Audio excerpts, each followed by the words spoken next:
কে কোথায় আছো? আমাকে বাঁচাও, আমাকে বাঁচাও, আমি এই বোতলের ভিতর ঢুকে গিয়েছি, আমাকে বাঁচাও, আমার দম বন্ধ হয়ে আসছে, আমি মারা যাব, আমাকে বাঁচাও, বাঁচাও। কোথায় আওয়াজ পাওয়া যাচ্ছে? ওই তো বোতলের ভিতরে ইঁদুরটা আটকে গেছে। যাই যাই, আমি খুলে দিই, বোতলের ঢাকনাটা খুলে দিলে ওই ইঁদুরটি মুক্তি পাবে। এই বলে বোতলের ঢাকনাটা খুলে দেয় আর ইঁদুরটি মুক্তি পেয়ে যায়।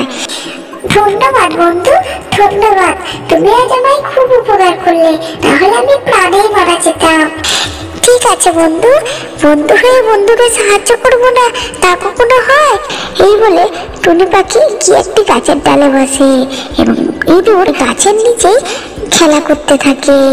তখন একটি বালক তীর নিয়ে এসে ওই টুনি পাখিকে আঘাত করবে বলে টিপ করে।